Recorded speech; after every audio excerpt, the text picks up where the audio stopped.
Usai Ferdi Sambo divonis mati, seorang kuli bangunan yang menjadi tersangka dalam kasus kebakaran di Kejaksaan Agung akhirnya nekat lakukan hal ini kepada Ferdi Sambo yang saat ini berada di dalam penjara.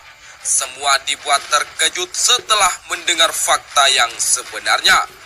Kini Ferdi Sambo bak terkena karma. Ferdi Sambo bisa dibilang memiliki rekaman jejak yang begitu cemerlang saat dirinya masih menjadi seorang anggota Polri.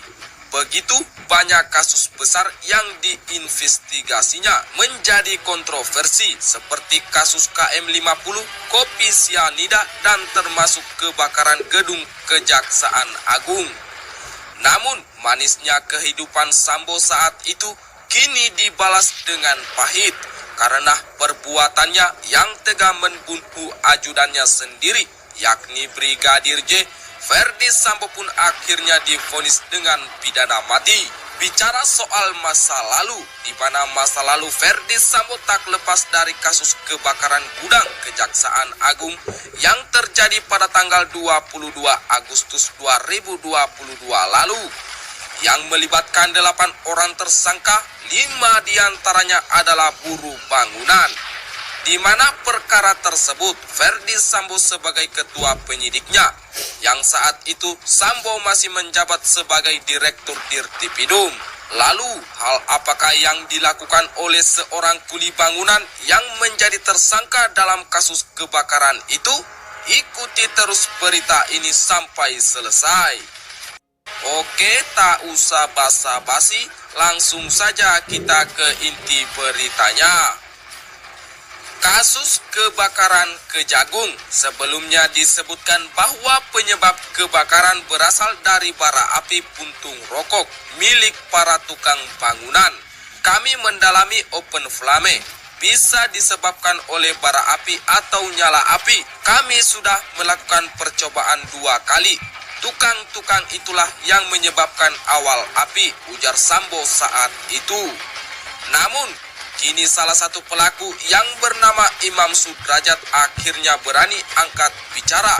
Imam Sudrajat mengaku jika dirinya bekerja sebagai tukang memasang wallpaper pada satu ruangan di lantai 6 gedung Kejaksaan Agung tersebut. Imam Sudrajat juga mengaku bahwa baru bekerja di pertama hari dan masih dalam tahap pembongkaran, belum melakukan pemasangan. Kemudian sorenya, yaitu sekitar jam 7, semua pekerja pun langsung pulang. Saya tinggal dalam kondisi rapi, nggak ada sampah atau lainnya. Cuma jam 7 malam saya dikabari kalau ruangan yang saya kerjakan kebakaran, kata Imam pada tanggal 19 Februari 2023 kemarin. Di mana hal tersebutlah yang membuat Imam Sudrajat dan 4 teman kerjanya dipanggil oleh pihak keamanan gudang untuk dimintai keterangan. Sesudah itu, Imam Sudrajat dan temannya pun digiring ke Polres Jakarta Selatan.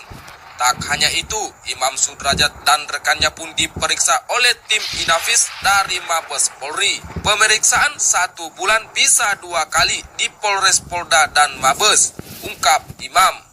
Akan tetapi saat itu Imam Sudrajat tak terlalu memikirkan hal itu karena dirinya fokus kepada anaknya yang akan dioperasi. Namun Imam Sudrajat tak mengira bahwa dirinya dan rekan kerjanya akan dijadikan tersangka hingga status tersebut resmi disadangnya. Karena hal itu Imam Sudrajat merasa sedih karena banyak menemui kejanggalan pada kasusnya itu.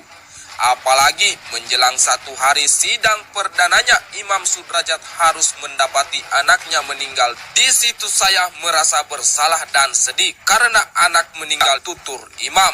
Kalau curiga, ya mau curiga ke siapa? Saya bingung juga, ya cuma bingung aja. Kalau dibilang kaget apa gimana waktu ditetapkan tersangka, perasaan biasa saja.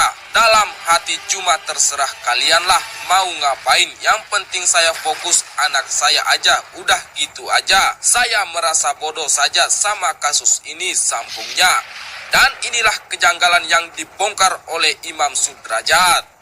1. Tentang penyebab kebakaran dari puntung rokok pekerja, padahal dirinya dan keempat temannya tersebut tak berhubungan dengan api serta listrik dalam bekerja. Tak sampai di situ, Imam Sudrajat pun merasa janggal dengan pernyataan Verdi Sambo tentang CCTV yang hangus serta tidak bisa diputar. Yang jadi pertanyaan saya, kenapa bukti hangus enggak ditampilkan di pengadilan? Tanya Imam. Kasus soal CCTV hangus bukan satu-satunya hal rasa kecurigaan Imam Sudrajat. Namun, perkara soal puntung rokok yang menjadi bukti hingga botol tiner. Saya orang buta hukum, tapi yang namanya bukti harusnya dimunculkan di sidang. Ada bukti rokok, tapi rokoknya baru semua, bungkusnya baru, nggak ada cacat. Botol tiner yang ditampilkan botolnya utuh, padahal botolnya plastik. Harusnya kebakar, meleleh, tapi kok ini masih utuh, mulus lagi lanjutnya. Walau demikian, Imam Sudrajat mengaku telah ikhlas dengan kasus hukum yang melibatkan dirinya, di mana Imam Sudrajat telah selesai menjalani hukuman penjara selama 6 bulan di Rutan Cipinang setelah dijatuhi vonis pada Agustus 2021 lalu. Imam Sudrajat lalu mendapatkan asimilasi serta harus menjalani wajib lapor hingga Agustus 2022.